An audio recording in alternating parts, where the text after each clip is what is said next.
Hi there. So in this video, I'm going to walk you through an application that I've created to carry out product scoring. So this is basically a product segmentation or a product classification approach using several parameters that are of extreme importance, of great importance in the context of e-commerce space. So any business owner who is or any media buyer who is currently running ads, they just need to consider this very, very seriously. And what this is going to do is the product scores will now actually allow them to decide on the budget that they should be allocating to each of the different products. Okay, so this is the application that you're looking at, but before diving into the application, let's actually look at the data set that I'm going to be working with. So this is the data set, and the data set consists of product titles, cost, category, margin, CAC, return rate, stock status, and this is the output. So the input is from B to H here. The score is the outcome. That's the calculation that the app is going to do. So as you can see here, one of these, the category is non-numerical, and of course the product title, the rest are all numerical. So the numerical columns are the ones which we are going to consider as factors. These are the factors that will form the basis of the classification of the products. Cost, margin, CAC, return rate, and stock status. Why I have chosen this? This is particularly from experience. This is something that's anecdotal. This is what I've seen that from my experience from the work that I've done, and I worked on, uh, you know, uh, on many projects over the last several years, and spent on an average $300,000 minimum on different projects. So from there, I have seen that this is these are the most important factors for classification. There are some other factors that can be included as well. I'll make future iterations of this application where I'll also include the ability to actually add your own custom columns here as well. But for the purposes of this video and for this application that has been made so far, these are the columns that you will have to upload. This is the format of the data set. So let's now jump back into the application. You just have to, I'm going to have to click on browse files, and you have to upload the raw data set, not the one with the scores already. Of course, you won't have that.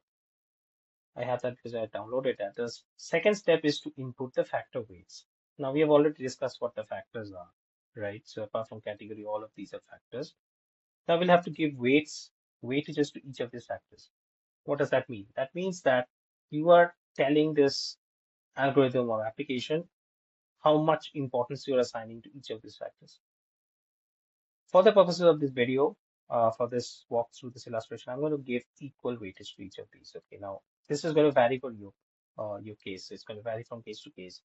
Every business owner, every business for that matter, and sometimes it varies even for the same business from case to case as well, from situation to situation. The weightage might vary. So if you are looking to give more weightage to products which have historically spent more, then you need to give more weightage for cost. If profitability is more important to you, then margin should have a higher cost, or rather a higher weightage. If CAC is more important to you, then this should get a higher weightage, and you will have to decide on the relative weightages of these as well. Now, the important point to note here is that you'll see that there's something written here which says that the total must equal 1. So the total or the sum total of the factors has to be 1. That makes sense because it's basically a percentage of the total that you're taking, right? So you're breaking down each of these factors by percentages. So it has to be equal to 100%. So like I said, it's going to be equal. So there are 5 of them, so I'm giving 0.2. And you see that once I submit this, there's going to be a data validation here.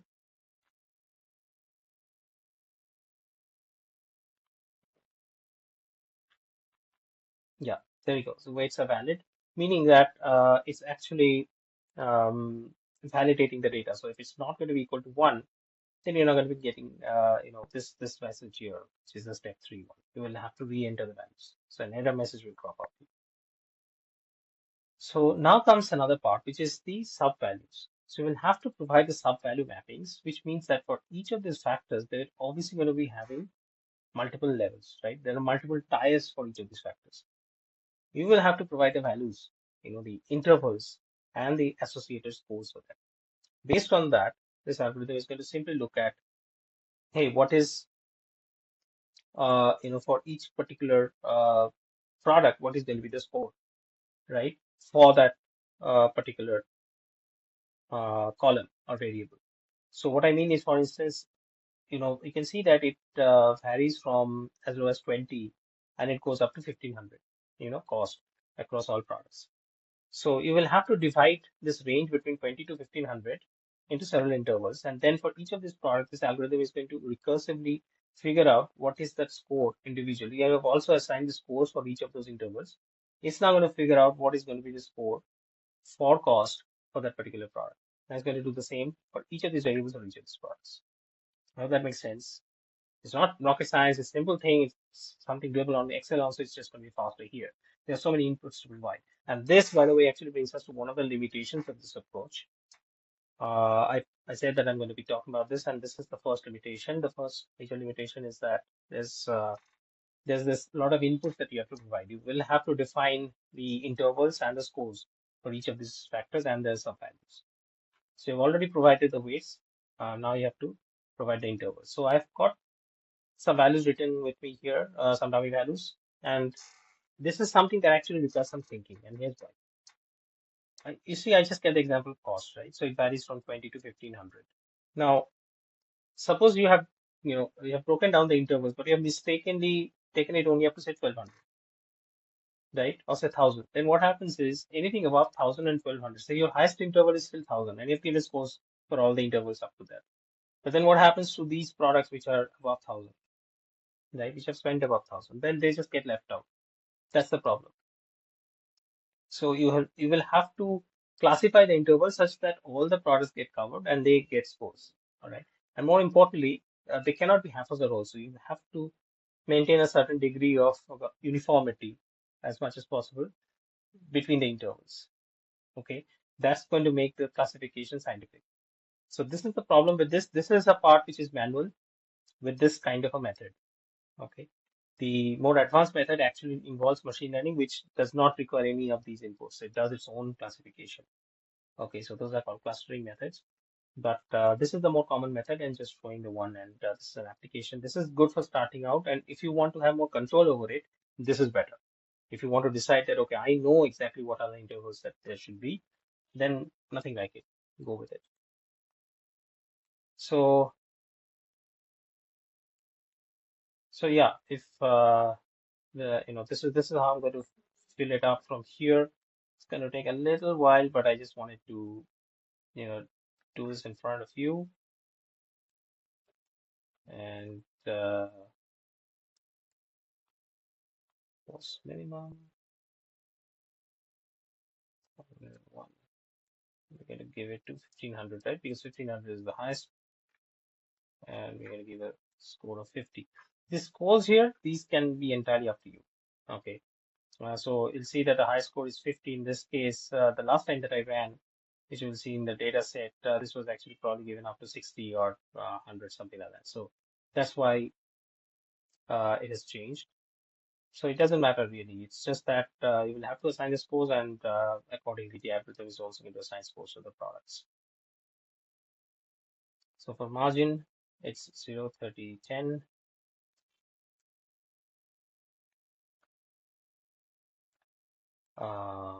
Then it is 3150, 30. Then it is 5150. See, it's going to take a while.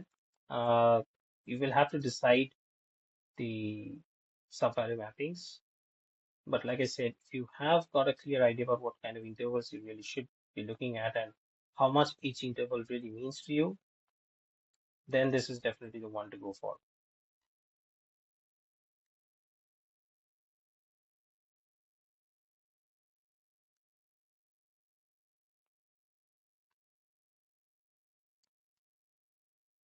So see here what's happening also.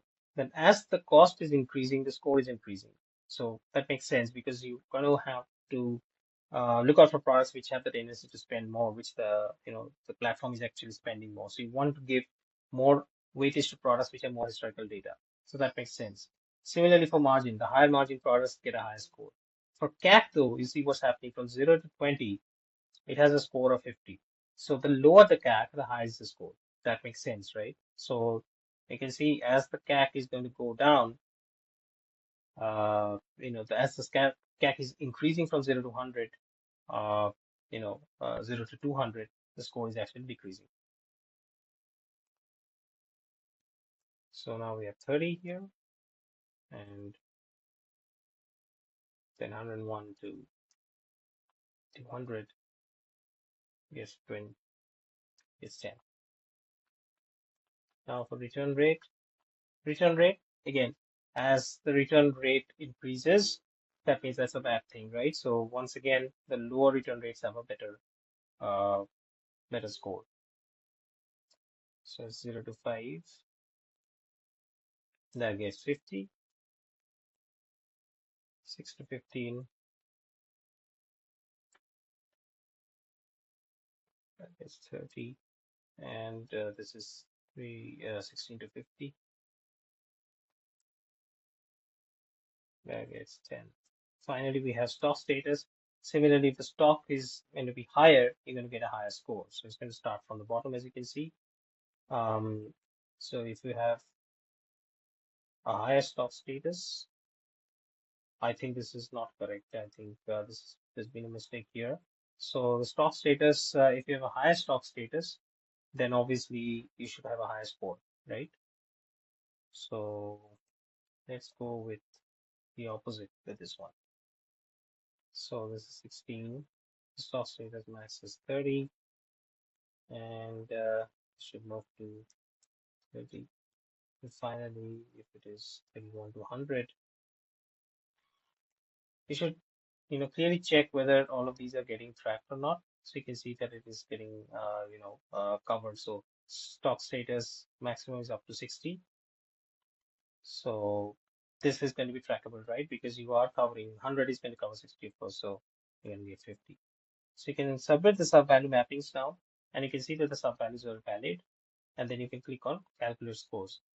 So here the validity of, before looking at the output, let's talk about the validity of the sub-value mappings. What it really means is that, these values should be numerical. And in most cases, you don't need to really put in any decimal values. Pretty much that's it. There's going to be no text here. That's all it means. So these are the scores. Now you have, as you can see, for all the 20 products, it has calculated the scores. And that's pretty much it. You can simply download the file from here.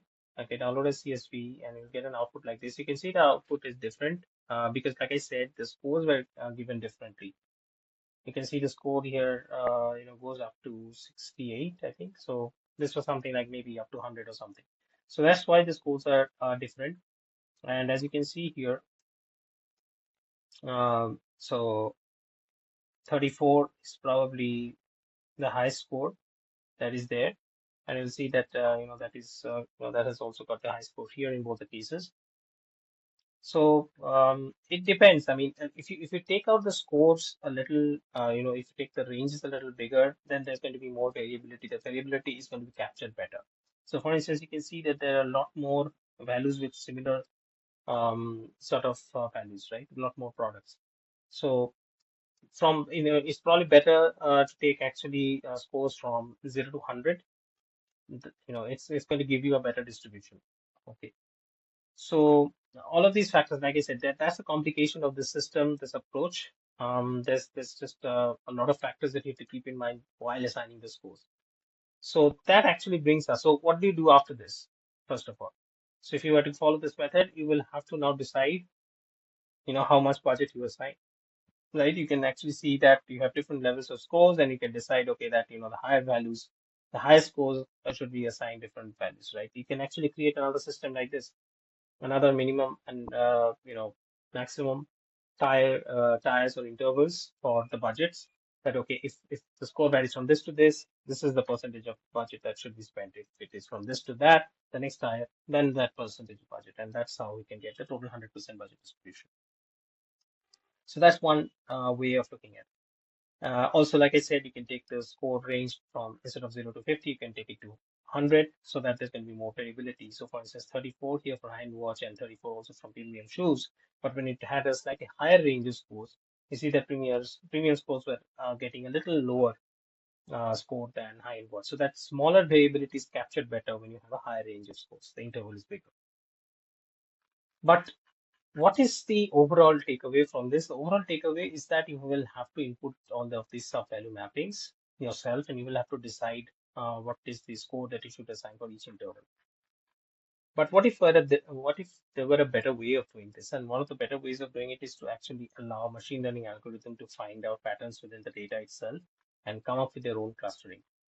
So that is where advanced methods like k-means clustering, I've talked about this in the past, can actually help it. It's one of the simpler forms actually within machine learning algorithms, but it's certainly more advanced than this method. That's where the only thing that you have to provide is the number of clusters you want. That's all. There's something called k, which is the k of k-means clustering. That k you have to provide, and usually it's something like 3, 4, or 5. 3, 4, or 5 clusters. That's pretty much usually what's the highest. Anything above that, there's Selbo method that tells you that okay, any more number of clusters is not going to add any additional value. Okay, any more significance is not going to be there. So you're going to have to provide this just the number of clusters, and then it's going to do the clustering for you. You don't have to provide any sub-value mappings. So that is the advantage of moving to machine learning, and that just makes your work even easier. But this is a good place to start. And like I said, if you want more control, then this is something that you can do. If you want to decide like, what's going to be the intervals and what's going to be the scores of each of these intervals, if you know those, factors really well, if you understand that, and if you feel that your understanding is going to be better than the algorithm because you may be knowing things that the algorithm doesn't really know, then it's probably better to follow this sort of a method. In any case, this is an old method. This is an old school method. This is simply weighted average. It's nothing rocket science going on behind it. But it's a pretty cool app. It's a good place to start, and hope this was useful. So if you have any questions, do leave in the comments below, and I'll be more than happy to respond to them. But till next time, that's it for now. I'll see you in the next video, and thanks for